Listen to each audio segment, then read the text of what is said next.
Good day everyone.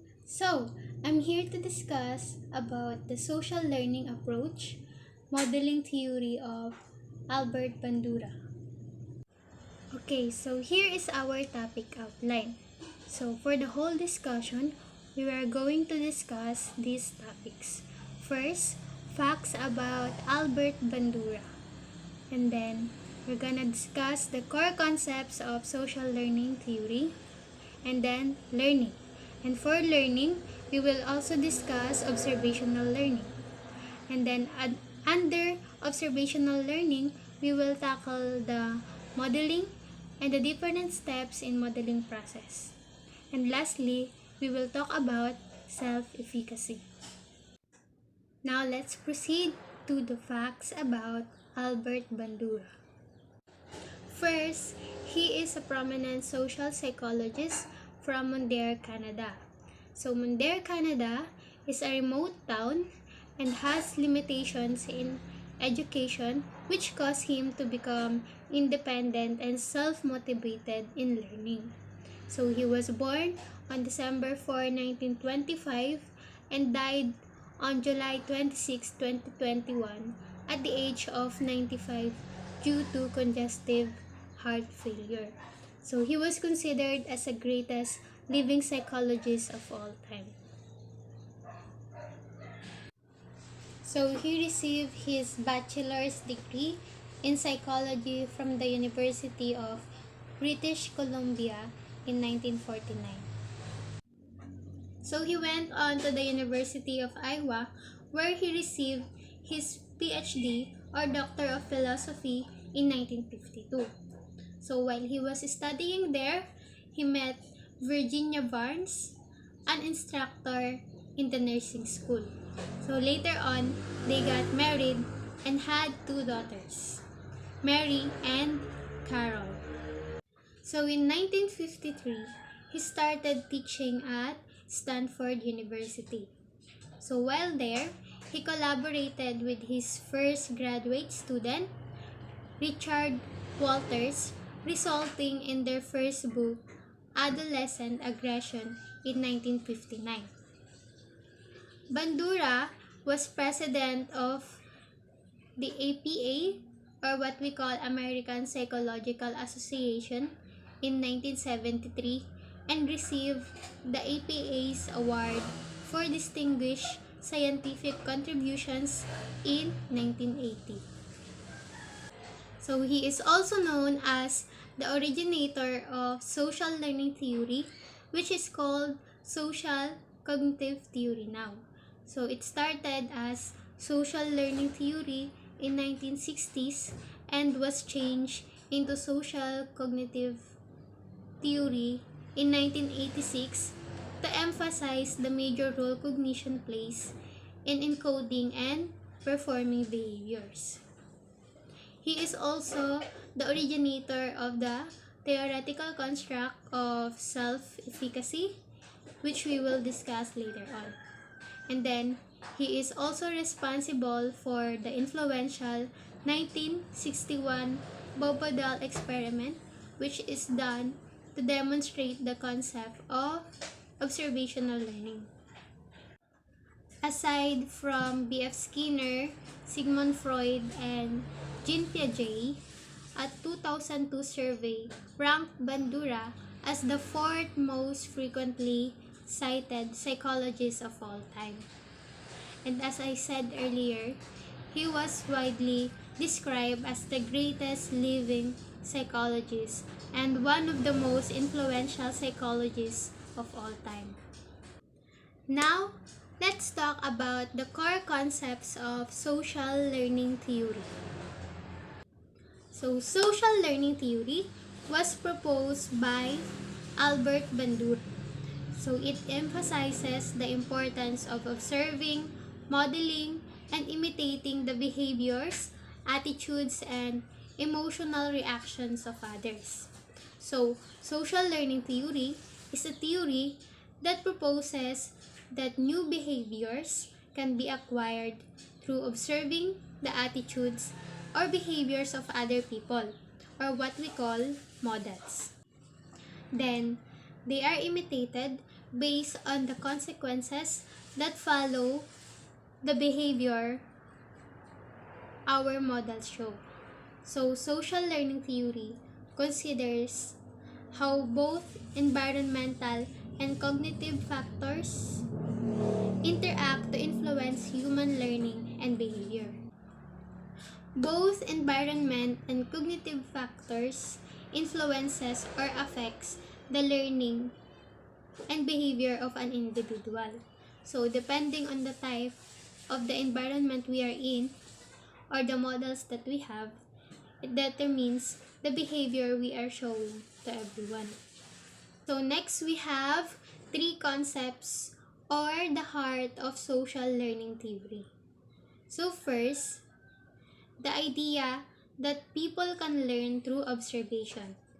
So, by just observing the actions and experiences of other people, natututo tayo. So, for example, you saw that your sister, na pinalo siya ng mama mo because nangungupit siya ng pera.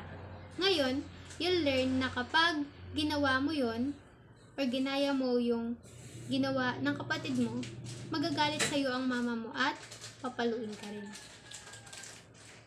So next, the notion that internal mental states are an essential part of this process. So these are the different psychological factors that influences learning. For example, attention, memory. So, part siya ng process para masabing successful ang learning natin ng behavior. Then lastly, this theory organizes that just because something has been learned, it does not mean that it will result in a change in behavior. So, hindi lahat ng natututunan natin is nai-apply natin sa sarili natin. So, marami pa tayong mga bagay na dapat i-consider. And sometimes kasi, hindi rin kasi natin gusto, kaya hindi natin na-apply. So, for example, you learn from your older sister, based na rin sa experience niya, na if you engage in sa premarital sex, there's a chance that you'll get pregnant early. So, ikaw, even though you already know that, hindi mo pa rin mapigilan yung sarili mo at ginagawa mo pa din. So, sinasabi mo na lang na, maybe I'll just use protection. So, yun. You learn na kapag ginawa mo yun, may tendency na mabuntis ka, pero it didn't change your behavior. Ginaya mo pa din. Now, let's proceed to learning. So, it is said here that learning is a remarkably complex process. So, because it is influenced by a wide variety of factors. So, ano nga ba yung mga factors na ito? So, example is intellect or mental level of an individual. So, for example, yung mga estudyante na may low intelligence. So, sila yung nahihirapan sila sa paggawa ng schoolwork. And yung sometimes yung ibang estudyante is meron talagang special intellectual disabilities. So, next is learning factors. Nakaka-apekto rin yan or yung lack of mastery of what has been taught. Diba? Kasi sometimes masyadong mabilis mag-discuss si teacher after a certain topic. Meron na bagong topic na i-discuss, especially sa elementary, ganyan. After ng ibang subject, meron na namang bago. So, maghapon yun, walang pahinga. At, diba, hindi na mabigyan ng pagkakataon na i-digest yung information sa utak ng bata. Then, next is yung physical factors. So, nakaka-apekto din kasi yung health natin, especially yung mga physical defects sa learning. So, next, mental factors. Yung attitude ng bata pagdating sa learning. And then, lastly, personal factors like instinct or emotions.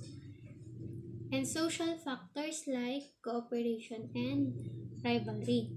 So, sabi, as most parents are probably very much aware, observation can play a critical role in determining how and what children learn. Diba? As the saying goes, sabi nga, kids are very much like sponge, soaking up the experiences they have each and every day. So, since they are still young, di ba, para maintindihan yung mga bagay-bagay, they usually observe lang para matuto. So, kung paano ang parents or siblings, or paano sila mag-act, then, yung mga anak nila is ini-imitate lang yun. So, yun yung mas effective way of learning para sa kanila. There are many different psychological theories to explain how and why people learn. So, Albert Bandura proposed a social learning theory which suggests that observation and modeling play a primary role in this process. So, this means that we can learn new information and behaviors by watching other people. Diba? We sometimes show that we know how to do things even though wala tayong direct experience of doing it. So, like for example, diba? Minsan kahit hindi pa natin natatry na magpako sa dingding, diba? You would probably know what to do if halimbawa inutusan ka ng ate mo na magpako para may pagsabitan yung orasan ninyo. So, this is because maybe you have seen others perform this action either in person or in television. Bandura's theory moves beyond behavioral theories, which suggests that all behaviors are learned through conditioning and cognitive theories, which take into account psychological influences such as attention and memory. So, Bandura agrees with the behaviorist learning theories of classical and operant conditioning. So, ano nga ba yung dalawang yun? So, when we say classical conditioning, this is learning through association. So, meron tayong dalawang stimuli, and those two stimuli are linked together to produce a new learned response in a person or animal. So, for example, na-try mong mabuli sa school. So, you learn to associate fear with school because of that. Kaya, ang learned response mo is every time pumupunta ka sa school, feeling mo, mabubuli ka. Kaya, natatakot ka. Okay, so while operant conditioning naman, this is a method of learning na kung saan yung consequences ng response will determine the probability of it being repeated or not. So according to this principle, if yung behavior is followed by a pleasant consequence, it is likely to be repeated. So for example, ako, nakita ko yung pinsan ko na masipag siya. Then, because of that, ay binilan siya ng bagong cellphone ng parents niya. So, because nakita ko na maganda yung consequence ng ginagawa niya, I will imitate her. So, gagayahin ko siya, magpapakasipag din ako para mabilan din ako ng bagong cellphone. On the other hand, kung ang behavior naman is followed by unpleasant consequences, it is less likely to be repeated. So, for example naman, nahuli yung kapatid ko nangungupit ulit ng pera. So, yan. So, ang consequences nun, nung nahuli siya ng mama ko na nangungupit siya ng pera, is pinalo siya. So, because nakita ko na hindi maganda yung consequence, hindi ko gagayahin. So, hindi ako mangungupit ng pera. Yun. So, when we say cognitive theories naman, these are the mental states that influences learning such as attention nga and memory. So, next, we have observational learning. Okay, Bandura believes that observation allows people to learn without performing any behavior. So, di ba kasi while doing observation, di ba, we just look and see. Observe lang ganun with our eyes, and we don't need to do anything. So, he also believes that observational learning is much more efficient than learning through direct experience. So, in observational learning kasi, we don't need direct experience para matuto. So, by observing, matututo na tayo. Yan. For example, sa pag-open ng television or pag-close nito. Diba? Efficient siya sa observational learning because you just have to look, you just have to observe kung paano binuksan ng kapatid mo or ng parents nyo yung television. So, in learning through direct experience kasi, diba, kailangan ikaw mismo ang gagawa. Ikaw yung mag-explore. Like, pipindutin mo yung buttons, tapos, hanapin mo dun, alin dun yung pipindutin mong button para mag-on ang TV at mag-off. And then, by observing other people, humans are spared countless responses that might be followed by punishment or by no reinforcement. So, syempre, paano kung bawal pala manood ng TV tuwing umaga sa inyo, di ba? Kasi dapat inuuna nyo yung gawaing bahay, di ba? May rules pala kayong gawin sa bahay nyo. E di napagalitan ka. So, efficient siya kasi malalaman mo kung pwede ba or bawal yung ginawa mo. Depende sa reaction ng parents mo nang inopen ng kapatid mo yung television. So, you are spared from punishment. Now, let's proceed to Bobo-Doll experiment.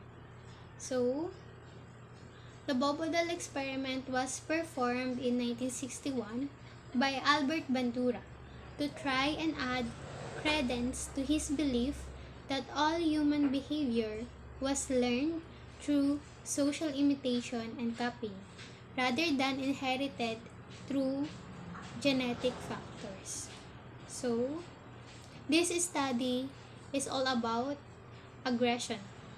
This is led by psychologist Albert Bandura and demonstrated that children are able to learn through the observation of adult behavior than genetic factors.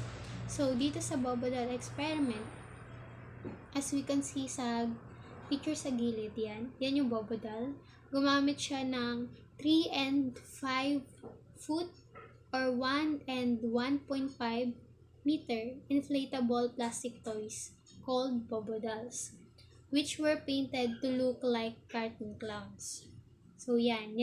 So, kung nakikita nyo po yung picture dyan sa gilid, yan yung itsura ng Bobo-Doll. So, next, for this purpose,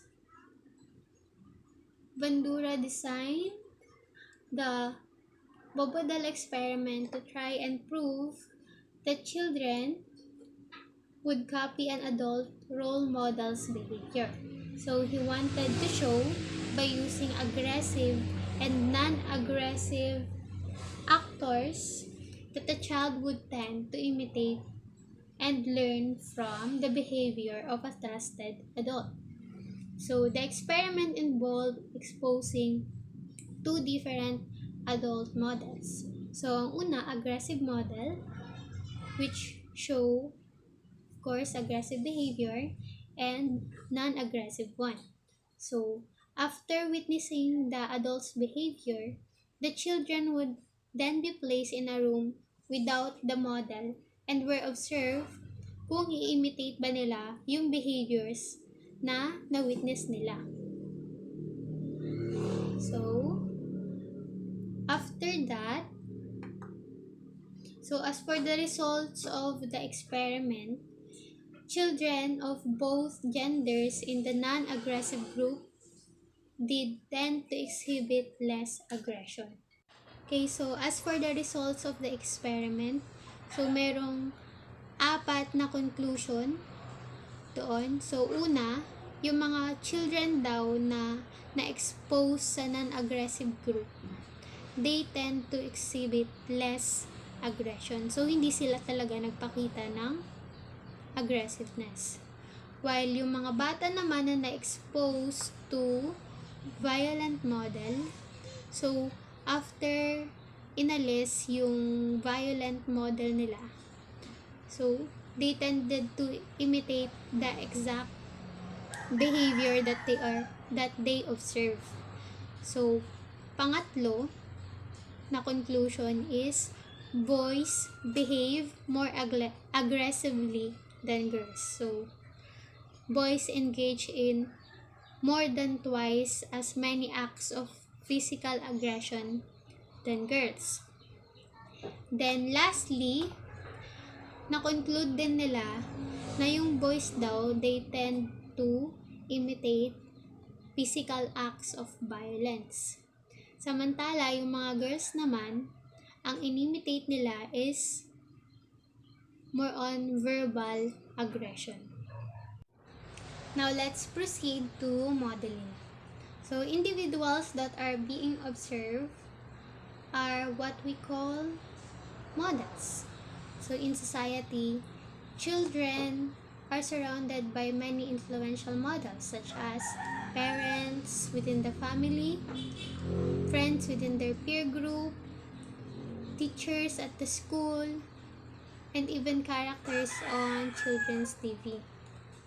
So these models gives us examples of behavior that we can observe and imitate, sometimes masculine, feminine, pro, antisocial, and so on.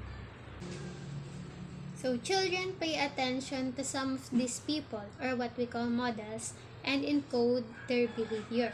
So at a later time, they may imitate or copy the behavior they have observed. So regardless of whether the behavior is gender appropriate or not, is gagayahin nila yung behavior na nakita nila sa mga models nila.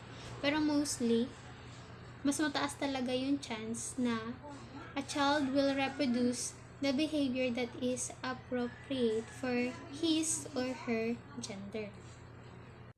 Masabi pa nga ni Albert Bandura, fortunately, most human behavior is learned observationally through modeling.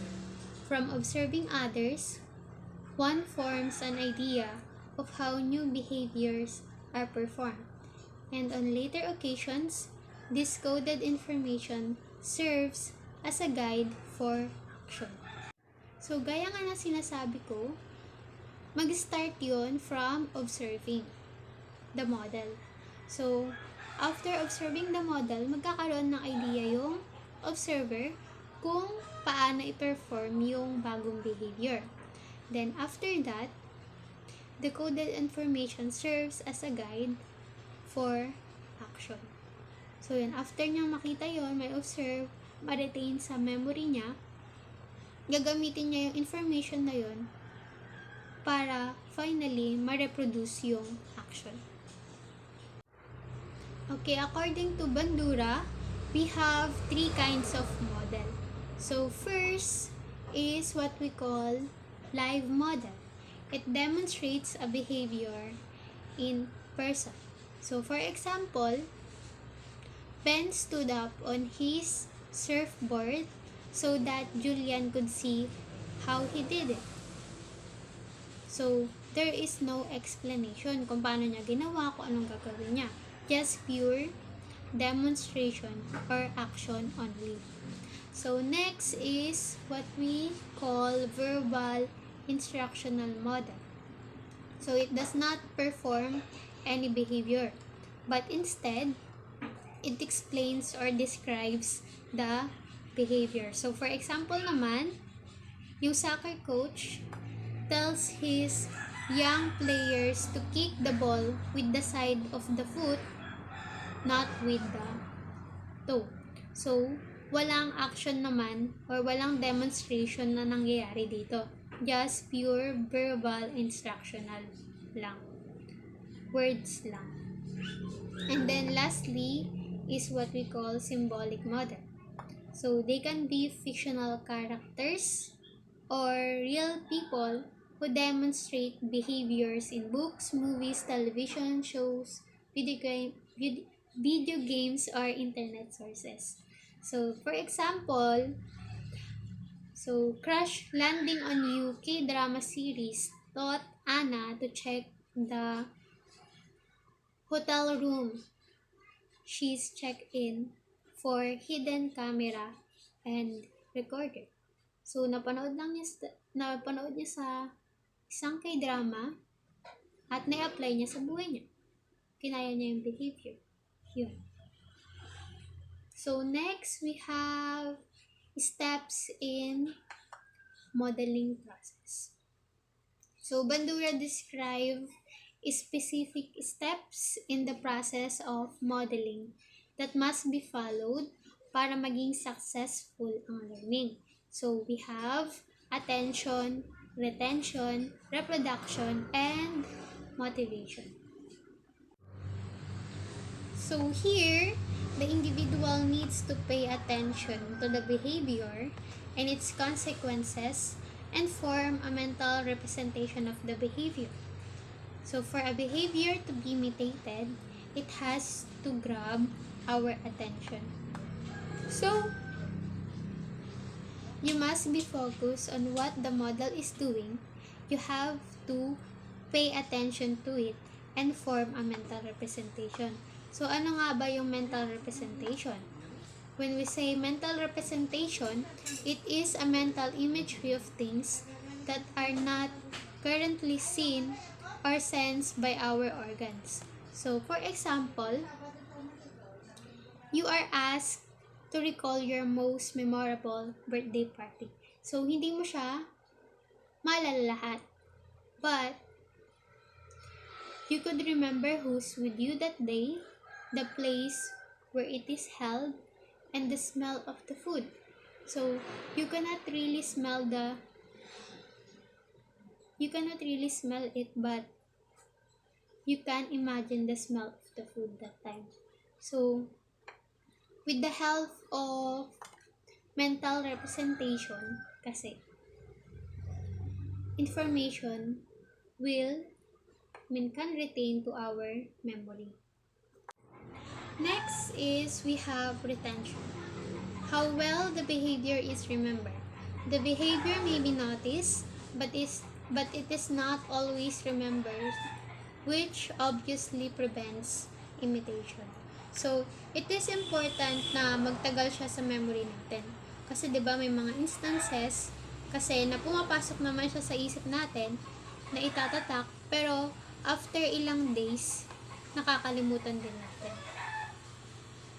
So, it is also important therefore that a memory of the behavior is formed to be performed later by the observer. So, you must be able to retain or remember what you observe for it to be imitated and performed. Kasi, if not, then there's a chance na hindi mo ma-imitate yung learned behavior. Next is we have reproduction. So, this is the ability to perform the behavior that the model has just demonstrated. So, we see much behavior on a daily basis that we would like to be able to imitate, but that is not always possible. Why? Because we are limited by our physical ability, and for that reason, even if we wish to reproduce the behavior, we cannot. Diba? For example na lang, yung lola ko is 73 years old. So, she was a good dancer before. Tapos, ngayon, mahilig siyang manood ng videos sa YouTube. Right now, yung mga usong sayaw is mga pang TikTok, yung mga nag-split, ganon. So, you think kaya niyang gayahin yon? Of course not, di ba? She may appreciate the dance or the split, but she cannot imitate it due to old age. Di ba? Kasi may limit na yung ability niya. Then next is we have motivation. So, motivations or motivation is the will to perform the behavior. So, the rewards and punishment that follow a behavior will be considered by the observer. So, the reason why, kasi diba, the behavior was not reproduced is also because of the consequences that follow the behavior based on what they observe. So, aside from yung sinabi ko kanina na physical ability natin, kaya hindi natin magawa or ma-imitate yung behavior, another reason for it is the consequences that follow the behavior. So, merong dalawang bagay na that might motivate the behavior to be copied. So, first we have vicarious reinforcement. So, which happens if you saw that the model was reinforced for her behavior. So, you will be more motivated to copy her. So, for example, if you saw that your parents give your older brother a new phone for having high grades, then you will be more motivated to copy him. While in vicarious punishment, if you observe that your older brother is being punished for having low grades naman, di ba? You would be less motivated to copy him. So, parang almost the same lang sila sa operant conditioning. Next, self-efficacy. So, Bandura explains that it refers to beliefs in non-capabilities to organize and execute the courses of action required to manage prospective situations. So, sa madaling salita, self-efficacy is what an individual believes he or she can accomplish using his or her skills under certain circumstances. So, ito yung paniniwala natin sa ating kapasidad or ability na magagawa natin ng isang bagay. So, for example, I have a high level of self-efficacy in science. So, I will feel confident in my ability to do well sa zoology laboratory quiz ko. Kahit na mahirap yung quiz na ibibigay ni Sir Brandon. So, that's it. Next, we have scales that measure self-efficacy. So, we have 3 basic scales. Una, we have self-efficacy magnitude. So, it measures the difficulty level an individual feels is required to perform a certain task or kung gaano kahirap or kadali yung gagawin natin. So, for example, how difficult is my classwork? Is it easy? Is it moderate or hard? Then, pangalawa, are the quizzes easy or hard? So, yan yun. Pangalawang scale is self-efficacy strength. So, it refers naman to the amount of conviction an individual has about performing successfully at diverse levels of difficulty.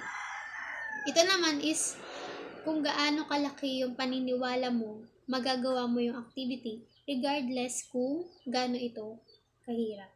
So, example, how confident am I that I can excel at my work task. Pangalawa, how sure am I that I can climb the ladder of success? So that's it. And then pangatlo is generality of self-efficacy.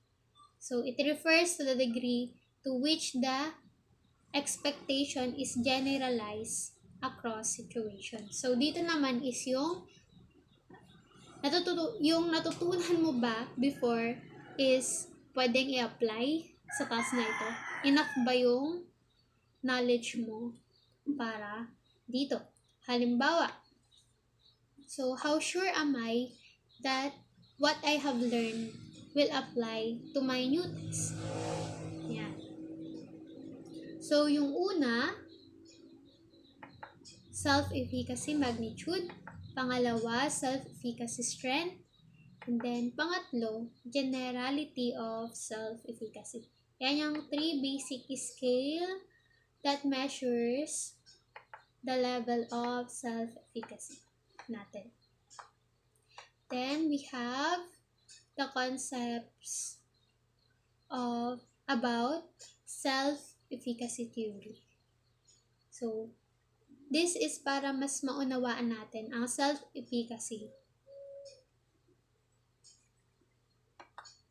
So, una, we have performance and motivation are in part determined by how effective people believe they can be. So, based on the past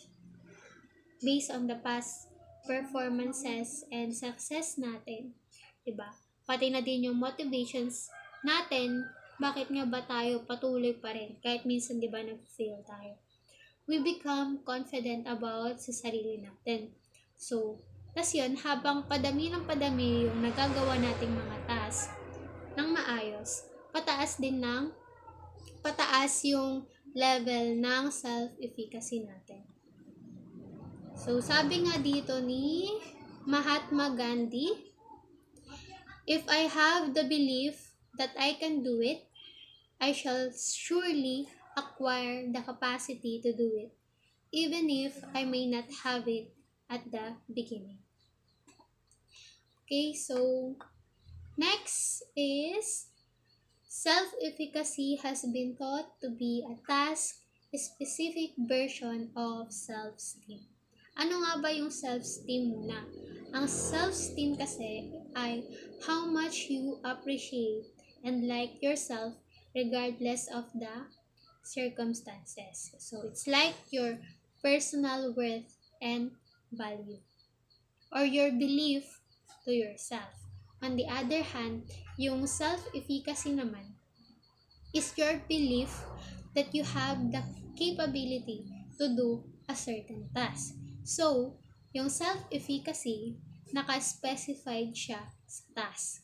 Kaya, sinabi na yung self-efficacy is a task-specific version of self-esteem.